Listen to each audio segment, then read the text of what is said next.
Olá pessoal, bem-vindo a mais uma aula, né? E nesse vídeo nós vamos falar sobre os espelhos, continuar falando dos espelhos esféricos, tá bom? Ou os espelhos gaussianos, tá?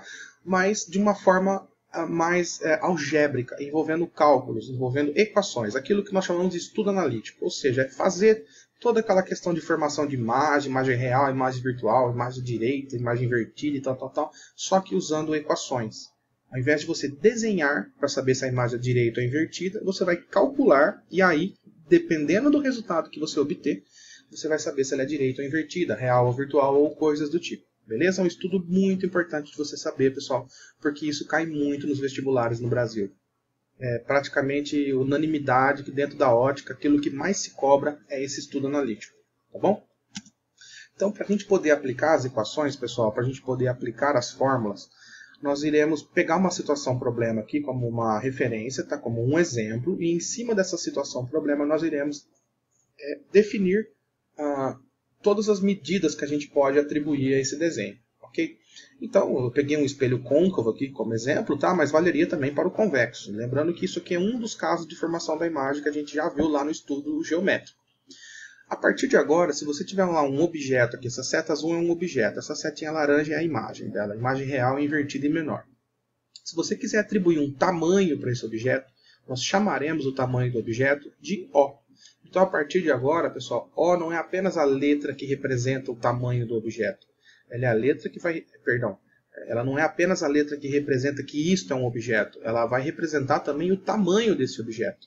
Tá? Então, por exemplo, se você quiser falar para mim que o meu objeto tem 40 centímetros, então você vai escrever assim que O igual a 40. Você vai estar me dizendo o tamanho do objeto, tá? Usando a letrinha O. A distância do objeto até o vértice do espelho nós chamaremos de P. Tá? Então, do meu objeto, que pode estar em qualquer lugar, até o vértice do espelho é P.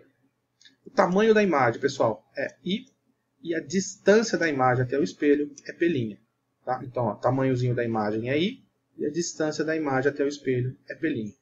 Tá? E outra coisa que nós precisaremos saber medir aí também, pessoal, que é fundamental no estudo analítico dos espelhos, é a distância do foco até o espelho, ou seja, a distância focal desse espelho, que nós chamaremos aqui de Fzinho. Então, Fzinho vai ser o tamanho do foco do espelho. Beleza? Então, vamos lá. Essas são as 5 letrinhas que a gente tem que combinar o que elas significam. O é o tamanho do objeto. P é a distância do objeto. I é o tamanho da imagem, P' é a distância da imagem. E F é a distância focal. Ok? Tranquilo. Bom, agora vem o seguinte, pessoal. Como nós vamos aplicar equações, né, nós vamos criar as equações e funções dessas letras aqui. Então, fique atento que tem professor que usa outras letras. Por exemplo, o que é muito comum acontecer é o pessoal chamar o tamanho do objeto de Y e o tamanho da imagem de Y'. Tá? Eu vou manter O para o objeto e I para a imagem. Bom, quando a gente for, de novo, né, insisto, aplicar as equações, a gente vai precisar diferenciar o espelho côncavo do espelho convexo. Porque a ideia aqui, pessoal, é não fazer o desenho, é aplicar equações sem a necessidade do desenho. Eu não estou dizendo que você não tem que saber o desenho, é fundamental você saber fazer os desenhos. Mas é possível resolver problemas de ótica sem o desenho.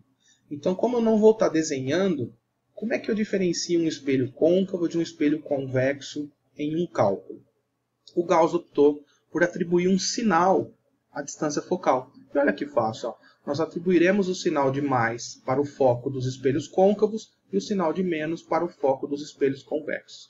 Então, algebricamente, nós diferenciaremos o espelho côncavo do convexo pelo sinal do foco. O espelho côncavo tem foco positivo, o espelho convexo vai ter um foco negativo. Gente, é só uma convenção de sinal. Tá? Ah, o espelho convexo tem 30 centímetros de foco, mas a gente vai colocar menos 30 na fórmula, porque é o jeito de diferenciar ele de um espelho côncavo. Tá bom? E é facinho de você guardar. Ó. O côncavo é o que tem mais casos, ele é o foco positivo. O convexo é o que tem menos casos, ó, ele é o foco negativo. Tá? Daqui a pouco a gente vai fazer exemplos, você vai ficar craque nisso aí. Então, o sinal do foco vai servir para a gente diferenciar o espelho côncavo do convexo. Agora, veja bem, vai ter hora que a gente vai ter imagem invertida, que nem a que está desenhada aqui. Só que tem situações que a imagem não é invertida. Então, como diferenciar uma imagem invertida de uma imagem direita? Olha que fácil, pessoal. Pelo sinal do I. Nós vamos associar o I positivo quando a imagem for direita e o I negativo quando a imagem for invertida. Tá? Nesse caso aqui, como essa imagem está invertida, o valor desse I é negativo.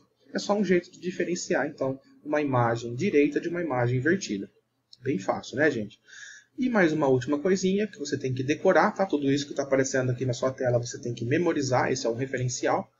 Como é que a gente vai diferenciar uma imagem real de uma imagem virtual? Tá? Algebricamente é pelo sinal do pelinha. Tá? Nós vamos considerar que toda imagem que é real ela vai ter um pelinha positivo e se a imagem for virtual ela vai ter um pelinha negativo. Ou seja, sempre que as imagens forem reais você associa o sinal de mais para o pelinha e sempre que elas forem virtuais você associa o sinal de menos para o pelinho. Tá? Insisto, nós iremos fazer exemplos agora e você vai aprender tranquilamente isso aqui. Então, por enquanto, decora. O que me diz o sinal do foco? Se é côncavo ou convexo. O que me diz o sinal do I? Se é direito ou invertido. O que me diz o sinal do pelinha? Se é real ou virtual. Perceba uma coisa muito legal aqui. Ó. Nós não nos preocuparemos com o sinal do objeto O nem de P. Para todos os efeitos, a gente só vai se preocupar com o sinal de F, P' e I. Por quê? Porque para objetos reais, objetos que realmente estão de frente para o espelho, o Gauss convencionou que esse número aqui é sempre positivo e esse número aqui, o P, também é sempre positivo. Eles não têm significado a priori, tá? Para o nosso estudo de objetos reais. Agora, uma vez que eu tenho um objeto real, eu só vou me preocupar com o sinal de P', I e F. Tranquilo? Então vamos ver se você aprendeu legal isso aí. Então preste atenção nesses exemplos. Ó. Imagine essa situação aqui. Ó. Tem um espelho côncavo, aqui está o foco desse espelho e aqui está um objeto. Nós já traçamos os raios de luz, né? A partir desse objeto eu peguei o raio que vem pelo foco, sai paralelo, isso aqui você já sabe. O raio que incide no vértice reflete com o mesmo ângulo. Esses raios refletidos são divergentes, então a imagem se forma no encontro dos prolongamentos aqui. Ó. Isso é uma imagem virtual, porque é prolongamento.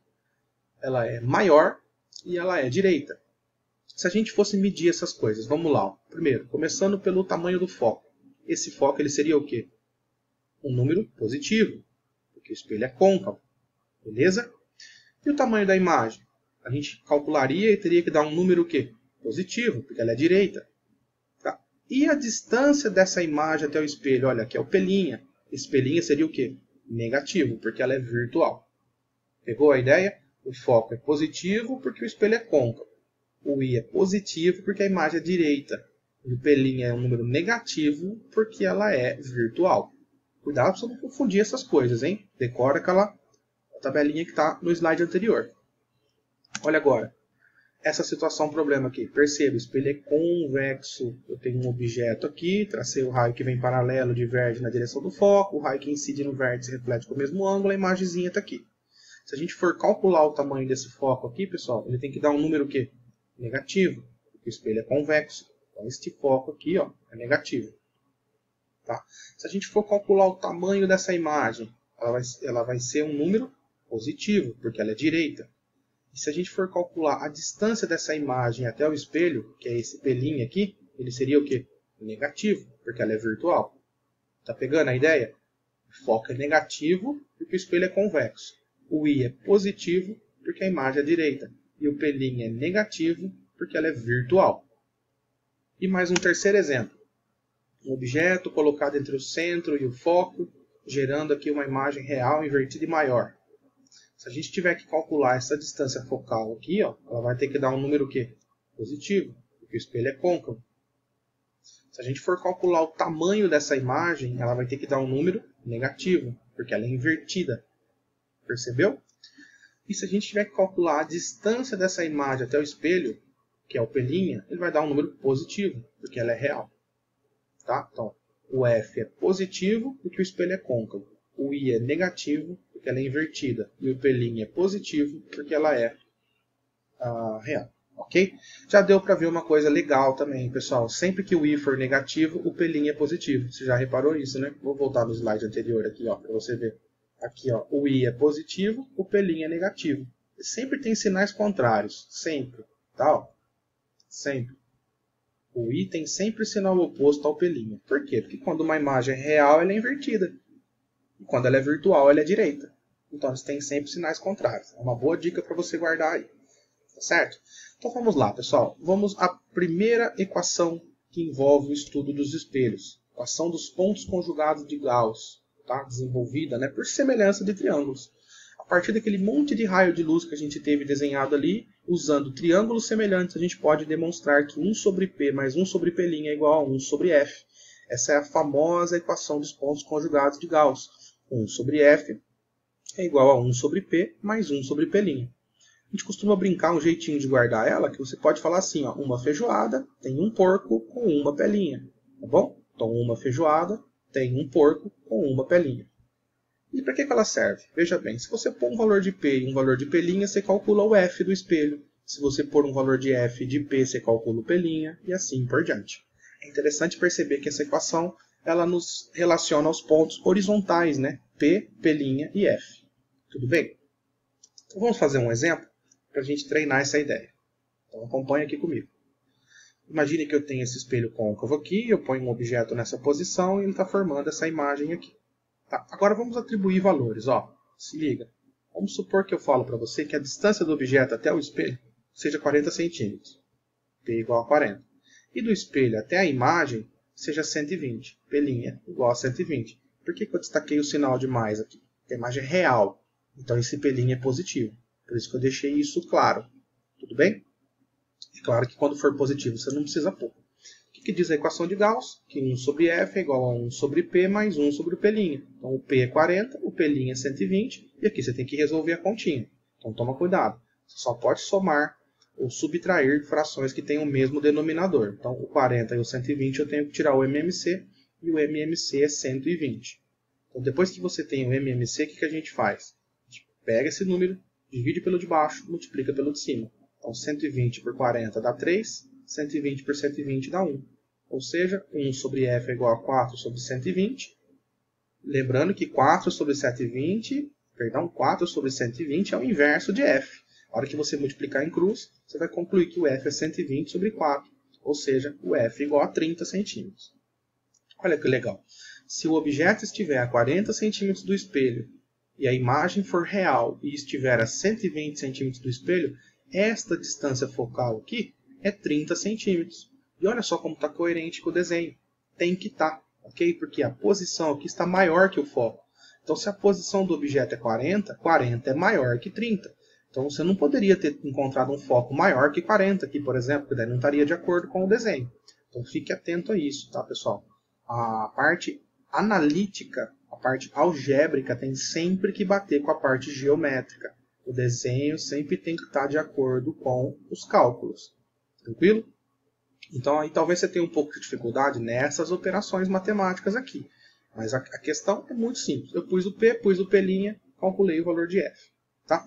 Então, a gente continua a partir daqui, na segunda parte. Tá? Nós faremos mais exemplos e veremos também mais equações que a gente pode usar para os espelhos esféricos. Tranquilo?